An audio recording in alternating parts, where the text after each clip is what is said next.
Au nom du Père, et du Fils, et du Saint-Esprit. Amen. Mon Seigneur et mon Dieu, je crois de tout mon cœur que tu es ici, que tu me vois, que tu m'entends. Je t'adore, à genoux devant toi.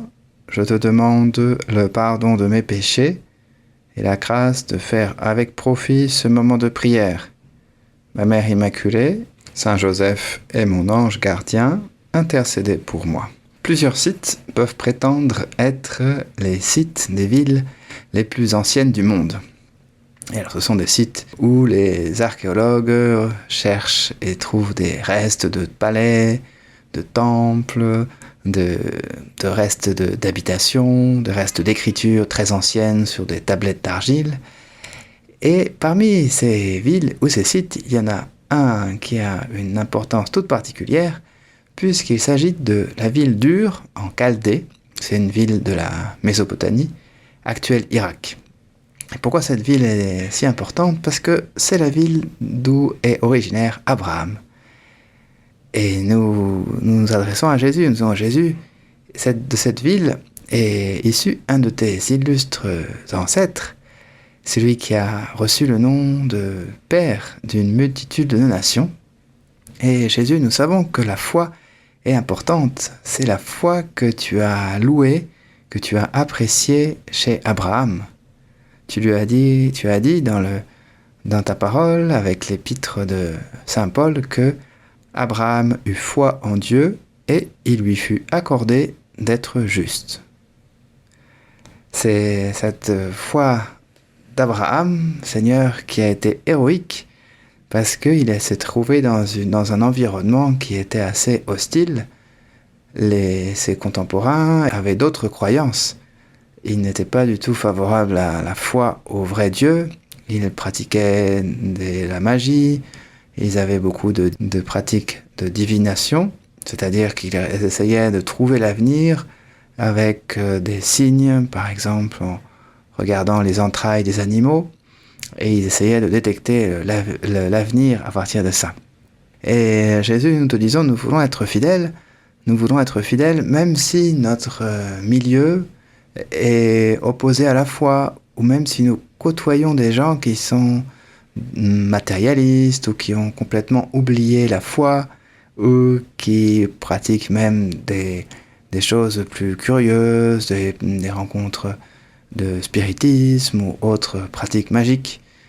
Nous voulons rester fidèles au vrai Dieu, à la vraie foi, même si parfois nous sommes en minorité dans nos endroits où nous sommes. Nous allons être fidèles à toi comme Abraham a été fidèle.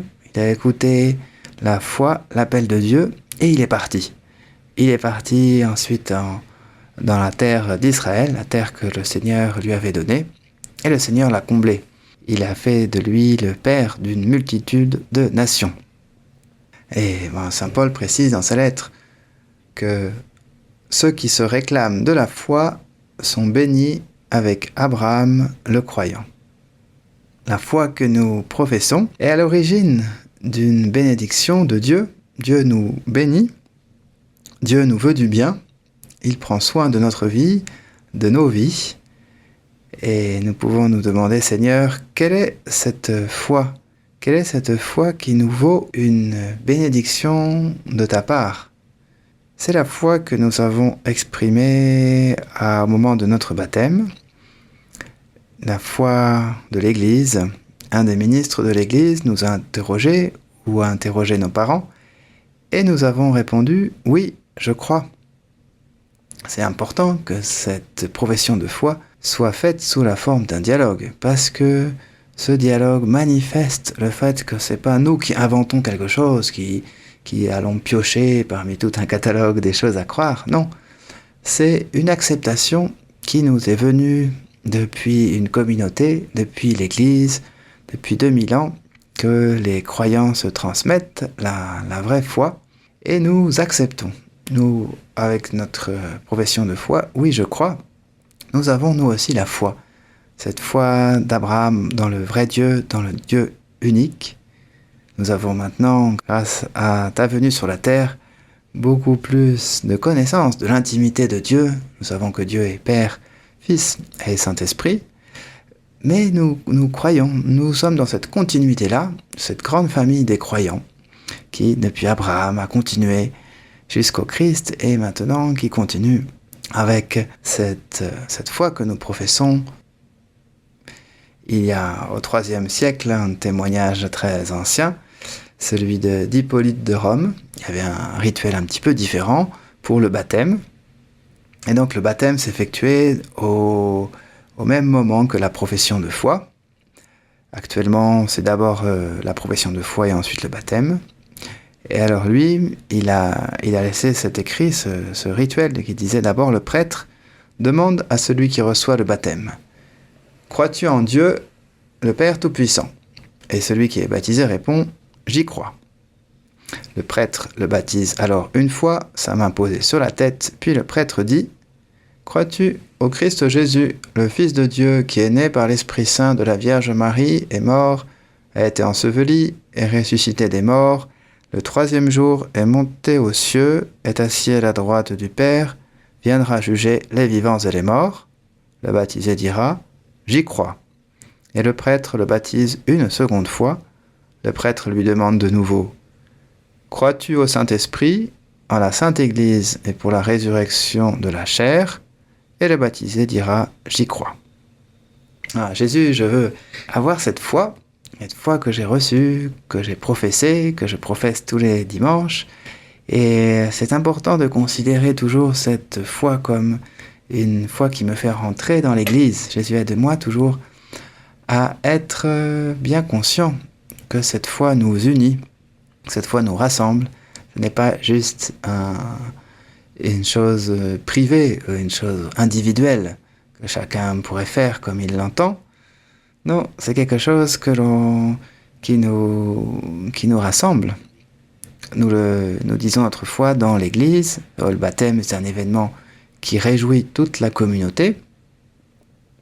Il y a parmi les cérémonies dans lesquelles sont célébrés les baptêmes, parfois après le baptême, on chante un chant dont le refrain c'est « Tu es devenu enfant de Dieu et frère de Jésus, Alléluia ».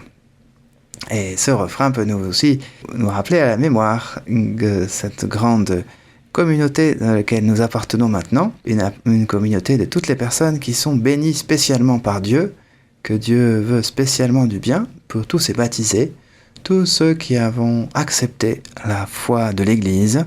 Nous avons accepté d'être aussi, en quelque sorte, des descendants d'Abraham, de continuer cet héritage qui nous vient des siècles et des siècles, des millénaires à professer la foi dans le vrai Dieu. Nous demandons à toi, Jésus, de nous réconforter, de toujours savoir à professer notre foi, savoir à professer dans la messe, et aussi aux autres à essayer de la transmettre à notre entourage pour qu'elle puisse se répandre, pour que le règne de Dieu se répande grâce à notre parole, grâce à notre exemple. En pensant à Abraham, nous prions bien pour la paix dans le monde, à la demande du pape François, et que nous voudrions toujours qu'il y ait plus d'unité, que cette foi nous réunisse. Nous avons parfois des douleurs à apprendre qu'on est encore loin de la paix, loin de l'unité entre les nations, mais nous avons confiance en la prière qui peut faire réaliser des miracles. Je te remercie, mon Dieu, des bonnes résolutions, des beaux désirs et des lumières que tu as semées dans mon cœur pendant ce moment de prière. Je te demande de m'aider à les faire fructifier. Marie, ma Mère Immaculée, Saint Joseph et mon ange gardien, accompagnez-moi toujours en chemin.